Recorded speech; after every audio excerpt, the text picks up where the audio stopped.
Assalamualaikum warahmatullahi wabarakatuh. Halo semuanya, perkenalkan nama saya Atra Dali Nur Hasdalifa dari program studi Psikologi Islam UIN Salatiga. Pada kesempatan kali ini saya akan mereview salah satu novel yang sangat menyentuh dan penuh makna psikologi, yaitu Di Tanah Lada, karya Ziggy Zasha Zofina Zabriskie.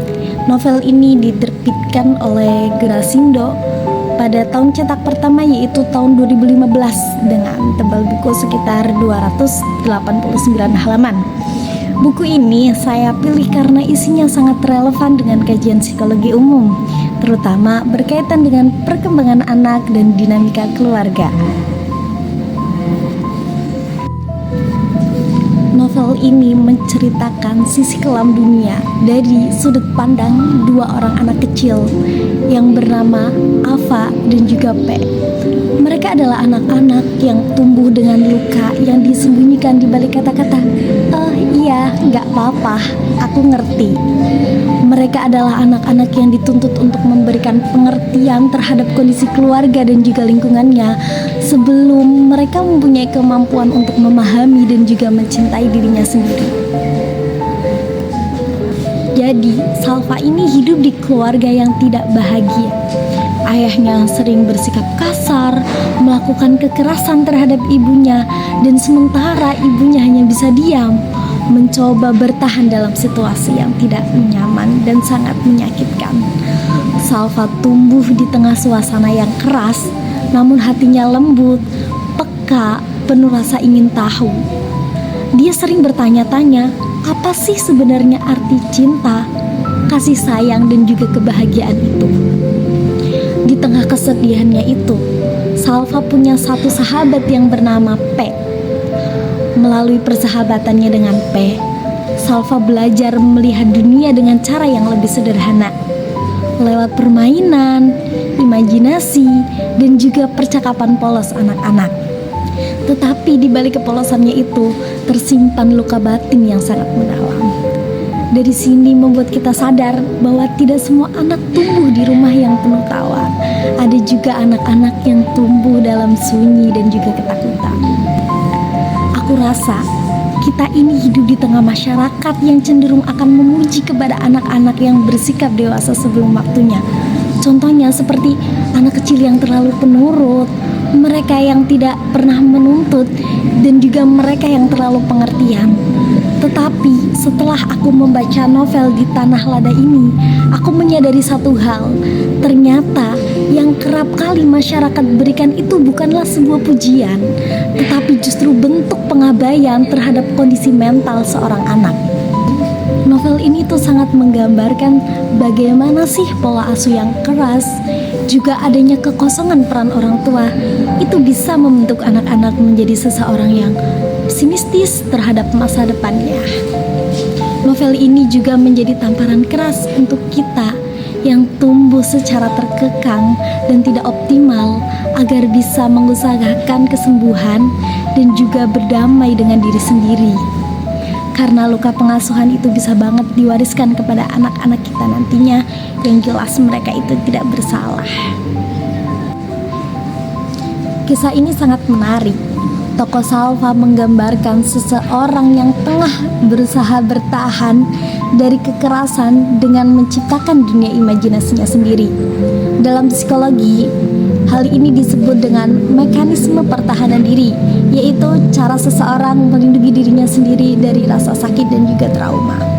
Kalau kita hubungkan dengan teori Erik Erikson, Salva sedang berada di tahap perkembangan inisiatif versus guilt, di mana anak mulai berinisiatif memahami dunianya tetapi bisa merasa bersalah dan takut jika mendapatkan dukungan emosional.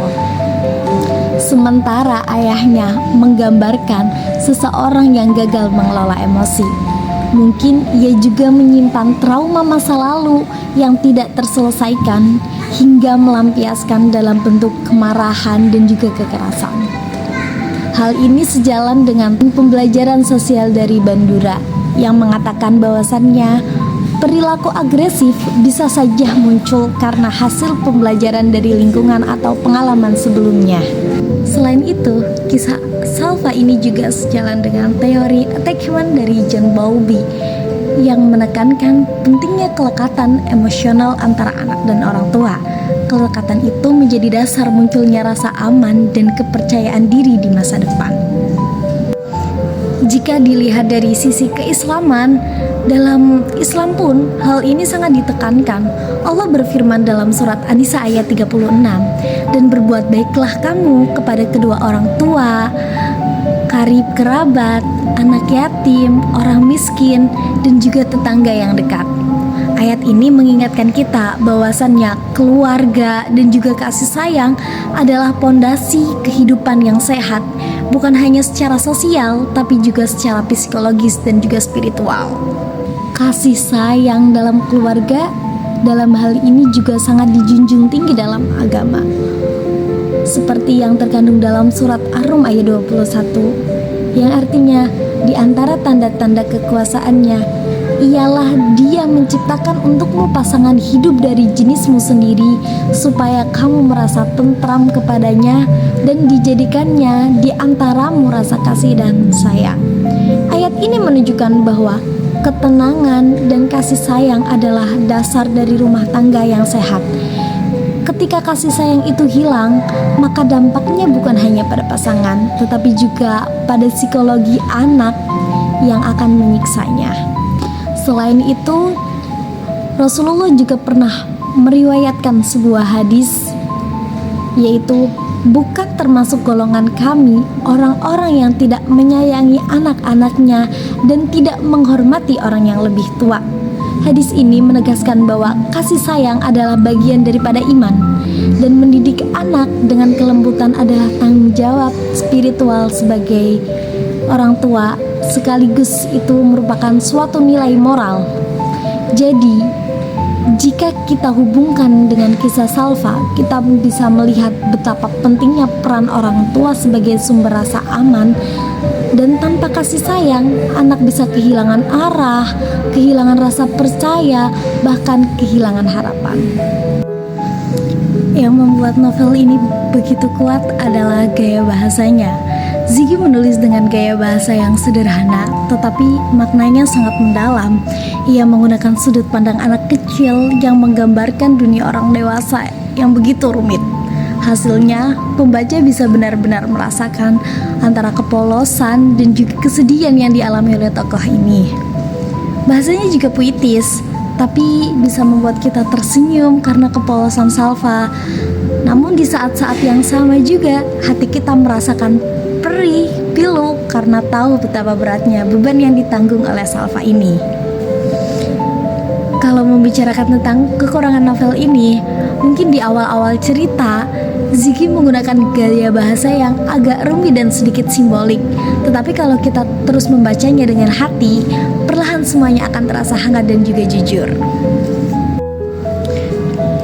Saya pribadi, saya merasa novel ini adalah sebuah cermin yang memperlihatkan sisi lain dari kehidupan anak-anak yang jarang kita sadari. Salva mungkin hanya tokoh fiksi, tapi ia mewakili banyak anak di dunia nyata. Anak-anak yang hidup dalam keluarga yang penuh konflik, tapi tetap berusaha menjadi kuat. Saya sendiri belajar tentang pentingnya kasih sayang dalam keluarga, tentang bagaimana kata-kata dan perilaku orang tua juga bisa meninggalkan jejak yang mendalam pada jiwa anak, dan juga tentang betapa berharganya peran komunikasi dan juga empati dalam rumah.